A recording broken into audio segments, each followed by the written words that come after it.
Video शुरू करने से पहले चैनल को सब्सक्राइब करना न भूलें और हाँ, बेल आइकन भी प्रेस करें। नमस्कार, मैं सुनील वर्मा ध्येय आईएएस टीम की ओर से आपका स्वागत करता हूं ध्येय टीवी पर। हम बात करेंगे डेली करंट अफेयर्स के अपने प्रोग्राम पर, जैसा कि हम प्रतिदिन करते आए। इस वीडियो में हम बात करेंगे न्यू शेफर्ड रॉकेट सिस्टम के विषय में समझने का प्रयास करेंगे। न्यू शेफर्ड रॉकेट सिस्टम क्यों खास है, आने वाले समय में इससे क्या क्या बदल सकता है, आइए इसको थोड़ा हम समझते हैं। आपको पता है, सेकेंड वर्ल्ड वॉर अर्थात द्वितीय विश्व युद्ध के बाद जो दुनिया थी प्रमुख रूप से दो खांचे में डिवाइड थी। एक तरफ अमेरिका था और वह पूंजीवादी आइडियोलॉजी को प्रमोट करने का प्रयास कर रहा था, और अमेरिका के नेतृत्व में जो पूंजीवादी आइडियोलॉजी थी वह अपना डोमिनेंट नेचर स्थापित करना चाहती थी, लेकिन उसको टक्कर मिल रही थी सोवियत संघ रूस के नेतृत्व में बढ़ रही साम्यवादी आइडियोलॉजी से। जो नए देश आजाद हो रहे थे उनको भी इसी किसी खांचे में फिट होना था, लेकिन बहुत से देशों ने अपने आप को इससे अलग रखा। लेकिन सबसे बड़ी बात जो थी वह थी यह कि जो अमेरिका और सोवियत संघ का जो तनाव था वह कभी भी युद्ध में तब्दील हो सकता था। युद्ध में तब्दील नहीं हुआ, इसी के कारण इस फेज को कोल्ड वॉर अर्थात शीत युद्ध के नाम से जाना जाता है। लेकिन ये जो तनाव था सिर्फ जमीन पर नहीं था बल्कि स्पेस में भी था, अर्थात स्पेस में भी वर्चस्व की लड़ाई हो रही थी। लेकिन इसमें सफलता मिली सोवियत संघ रूस को, और 12 अप्रैल 1961 को यूरी गागरिन अंतरिक्ष में जाने वाले पहले शख्स बने। उनके सफल वापसी ने सोवियत संघ की जो जीत है उसको अनडिस्प्यूटेड बना दिया। लेकिन अमेरिका भी इसमें पीछे रहने वाला नहीं था, इसीलिए मई 1961 में ही जो है कि अमेरिका को भी सफलता मिल गई जब एलन शेफर्ड को अंतरिक्ष में भेजा गया, और एलन शेफर्ड पहले अमेरिकी और दूसरे ऐसे व्यक्ति बने जिन्होंने अंतरिक्ष में कदम रखा। तो हम किसका नाम ले रहे हैं? Alan Shepard. यह जो नाम है आगे यूज होगा, इसलिए मैंने आपको बता दिया। एलन शेफर्ड 1971 में अपोलो 14 मिशन के माध्यम से जो है कि चंद्रमा पर भी गए, और चंद्रमा पर गोल्फ खेलने वाले वह पहले व्यक्ति बने।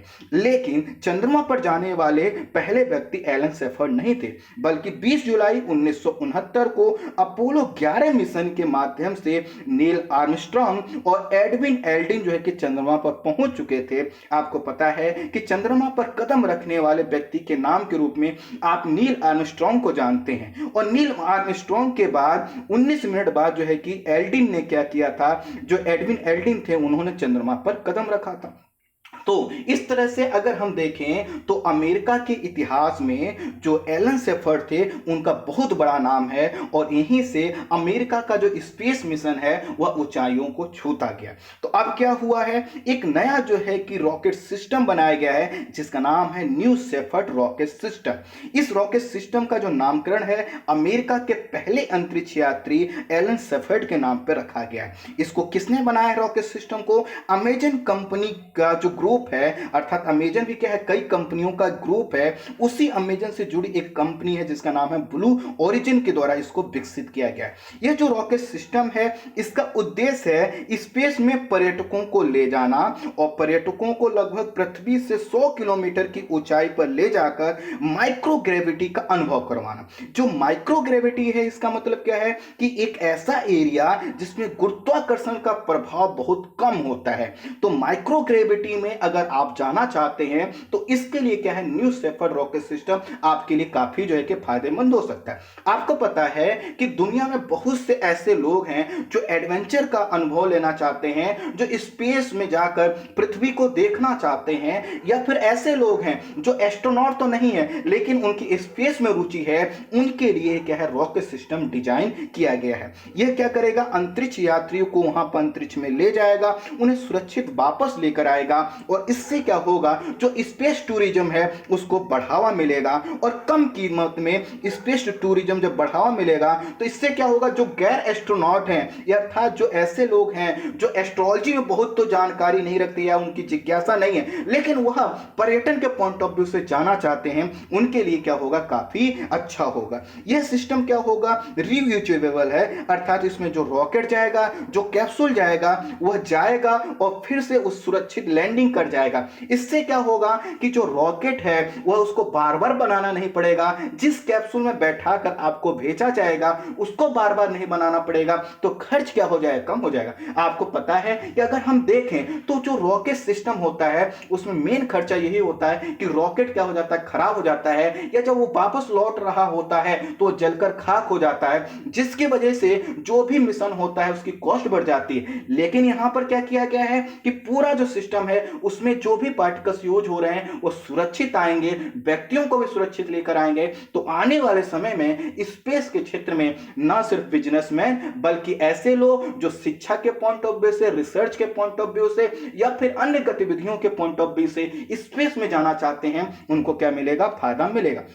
अब जो न्यू सेफर्ड रॉकेट सिस्टम है इसमें दो भाग हैं। इसमें पहला है एक रॉकेट होगा जिसको आप बूस्टर भी बोल सकते हैं, बूस्टर इसलिए क्योंकि वही लेकर जाएगा। दूसरा होगा केबिन या कैप्सूल जिसमें आप बैठकर जा सकते हैं। अब जो कैप्सूल होगा उसमें एक साथ 6 लोग जा सकते हैं, प्लस जो है कि 100 किलोग्राम का पेलोड जा सकता है। पेलोड का मतलब होता है डिवाइस, उपकरण, कुछ भी जो उसमें आप लगाना चाहते हैं। ये जो रॉकेट है 60 मीटर लंबा है और यह आपको ले जाएगा कैरमान लाइन पर। जो कैरमान लाइन है ये क्या है, लगभग 100 किलोमीटर की ऊंचाई पर एक भाग है, एक क्षेत्र है, और जब वहां पर पहुंचेंगे तो आपको माइक्रो ग्रेविटी का अनुभव होगा, अर्थात एक अलग फीलिंग आपके पास आएगी। अब क्या होगा, जैसे इसको देखिए, यहां पर क्या है कि रॉकेट है प्लस उसका कैप्सूल है। जैसे देखिए रॉकेट को क्या किया जाएगा, छोड़ा जाएगा, ये ऊपर की ओर जाएगा, लेकिन जैसे ही जो कैरमान लाइन है उससे वहां पर पहुंचने वाला होगा, उससे क्या होगा, ऊपर वाला जो कैप्सूल है वो अलग हो जाएगा, और जब कैप्सूल अलग होकर थोड़ा सा ऊपर की ओर जाएगा, कैरमान लाइन पर पहुंचेगा, उससे ऊपर की ओर कुछ देर रहेगा और उसके बाद धीरे धीरे पैराशूट के माध्यम से वो नीचे उतरेगा। लेकिन जो रॉकेट है वो भारी है, भरकम है और उसको स्पेस में रखने की जरूरत नहीं है, तो क्या करेगा, कैप्सूल से जैसे ही वो अलग होगा कैरमान लाइन से पहले, वो धीरे धीरे क्या होगा, नीचे की तरफ लैंड कर जाएगा। तो इस तरह से सबसे पहले रॉकेट क्या करेगा, नीचे लैंड कर जाएगा, और जो कैप्सूल ऊपर रह गया है वह कुछ देर जो है कि ऊपर रहेगा जितने समय के लिए भेजा गया, और धीरे धीरे लैंडिंग करेगा। और इसको लैंड करवाने के लिए इसमें पैराशूट लगाया गया है, अर्थात जो लोग कैप्सूल में बैठे होंगे पैराशूट के माध्यम से वो कैप्सूल क्या हुआ, नीचे होगा। जैसे इसमें लिखा हुआ है कि सबसे पहले रॉकेट को लॉन्च किया जाएगा और उसके बाद क्या होगा, रॉकेट ऊपर जाएगा, रॉकेट जो है इससे क्या होगा, कैप्सूल अलग होगा, और फिर रॉकेट नीचे की ओर उड़ान भरता हुआ नीचे की ओर लैंडिंग करेगा। कैप्सूल क्या करेगा, कैरमान लाइन से ऊपर जाएगा और वहां पर जो फ्री फॉल एरिया है उसमें रहेगा और यहां पर माइक्रो ग्रेविटी का अनुभव करेगा, और कैप्सूल बाद में क्या होगा, पैराशूट के माध्यम से लैंड कर जाएगा। क्योंकि दोनों उपकरण क्या होंगे, वापस आ जाएंगे, रीयूजेबल है, इससे क्या होगा, कॉस्ट में कमी आएगी। तो क्या हुआ था, कुछ समय पहले स्प्लाइस नाम का एक पेलोड भेजकर इस मिशन को या इस प्रकार के टेस्ट किए गए थे, एक नहीं कई टेस्ट किए गए। अब जो स्प्लाइस है उसका क्या मतलब है, safe and precise landing integrated capability evolution. तो इस माध्यम से पहले जो है कि वहां पर कैप्सूल भेजकर हम लोगों ने चेक किया है सुरक्षित है या नहीं। अब इसके माध्यम से क्या होगा, इंसानों को भेजा जाएगा, और कहां भेजा जाएगा, कैरमान लाइन। तो जो कैरमान लाइन है यह कहां पे होगा, 100 किलोमीटर ऊपर होगा, और इसको बोला जाता है, जो कैरमान लाइन है इसको बोला जाता है अंतरिक्ष की बाउंड्री है, अर्थात अंतरराष्ट्रीय मान्यता प्राप्त है कि इसके बाद से क्या होता है, स्पेस प्रारंभ होता है। या दूसरे तरफ से कहें तो जो हमारी अर्थ है उसका जो एटमॉस्फेयर है उसका अपर लाइन किसको मानते हैं, हम कैरमान लाइन में मानते हैं, और यहां से अंतरिक्ष क्या होता है, प्रारंभ होता है। अब जो कैरमान लाइन है इसका जो संबंध है वो है आपके जो है कि तापमंडल अर्थात थर्मोस्फीयर से। आपको पता है कि अगर अर्थ से आप ऊपर की ओर जाएं, सबसे पहले आपको क्या मिलेगा, ट्रोपोस्फीयर अर्थात क्षोभमंडल मिलेगा,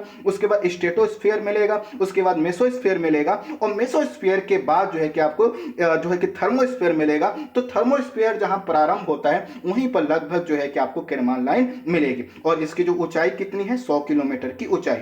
क्योंकि यहां पर जो वायु की सघनता है इस ऊंचाई पे वो कम है, इसलिए यहां पर गर्मी कम महसूस होगी, और इस तरह से यहां पर जो यात्री जाएंगे कैप्सूल में बैठ के, वहां से दुनिया को देखेंगे, अपने आनंद लेंगे और फिर वापस लौट जाएंगे। अब क्या होगा, 20 जुलाई 2021 को अमेजन कंपनी के सीईओ और जो ब्लू ओरिजिन कंपनी है जिसने यह पूरा बनाया है, उसके मालिक जेफ बेजोस अपने भाई मार्क बेजोस और एक अन्य व्यक्ति के साथ क्या करेंगे, स्पेस में जाएंगे। अब एक अन्य व्यक्ति कौन है, इनका नाम आप कमेंट बॉक्स में मुझे बता सकते हैं। यह जो अन्य एक व्यक्ति हैं, यह जो कौन होगा, इसके लिए आवेदन मांगे गए थे और लगभग 159 देशों के 7,600 लोगों ने रजिस्ट्रेशन कराया। और एक अंतरिक्ष यात्री जो जाएगा उसने कितनी कीमत दी है, $28 मिलियन अर्थात 205 करोड़ रुपए जो है कि इस पर खर्च किए।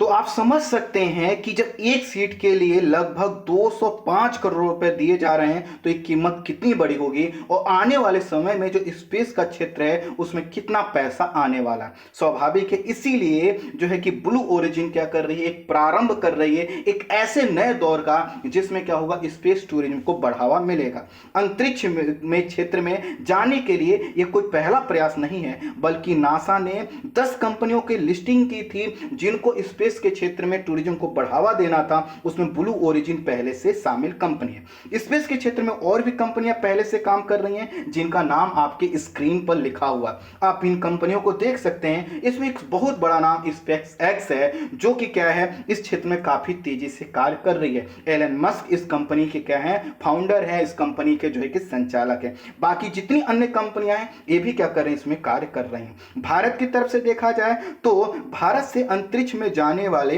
इकलौते जो शख्स हैं वह राकेश शर्मा जी हैं। यहां पे थोड़ा नाम में मिस्टेक लिखा है, तो राकेश शर्मा जी हैं, उन्हें रूस के स्पेस क्राफ्ट में भेजा गया था। कल्पना चावला और सुनीता विलियम भारतीय स्पेस मिशन का हिस्सा नहीं है, बल्कि इनको रूस के नासा के द्वारा भेजा गया था। भारत का जो पहला मेन स्पेस मिशन होगा वह गगनयान होगा, जिसको लेकर जो है कि कहा जा रहा है कि कोविड की वजह से डिले हो सकता है, लेकिन हो सकता है कि आने वाले कुछ महीनों में हम इसको लेकर बिग अनाउंसमेंट सुन सकते हैं। तो आप समझ पाए होंगे कि स्पेस के क्षेत्र में यह जो एक प्रारंभिक पहल की गई है, आने वाले समय में चाहे आप जो है कि विद्यार्थी हो, आप बिजनेसमैन हो, आपके कई जो है कि प्रोजेक्ट हो सकते हैं, उन सभी चीजों के लिए स्पेस का क्षेत्र क्या होगा, सुरक्षित होगा, काफी जो है कि सस्ता हो सकता है। अभी चूंकि प्रारंभिक लागत है इसलिए आपको मिलियन में, डॉलर में देखने को मिल रहा है, लेकिन जैसे जैसे इस क्षेत्र में गतिविधियां बढ़ेंगी यह कॉस्ट क्या होगी, कम होगी। और आने वाले समय में जो हमारा स्पेस के विषय में जानकारी है उसमें काफी ज्यादा सुधार होने वाला है। कई चीजें बदलने वाली इसलिए है क्योंकि अभी हम स्पेस में जाकर जो भी हम अभियान करते हैं उनको देखने का हमारा जो नजरिया है, कुछ चीजों को हम ऑब्जर्वेशन बना के जाते हैं, लेकिन जब बार बार हम किसी क्षेत्र में आएंगे जाएंगे तो उसके विषय में हमारी जो जानकारी है वो पुख्ता होगी, सटीक होगी। आई होप आप समझ पाए होंगे कि न्यू शेफर्ड रॉकेट सिस्टम क्या है, यह कैसे आने वाले समय में एक क्रांतिकारी बदलाव ला सकता है। इस वीडियो में इतना ही। Thank you so much.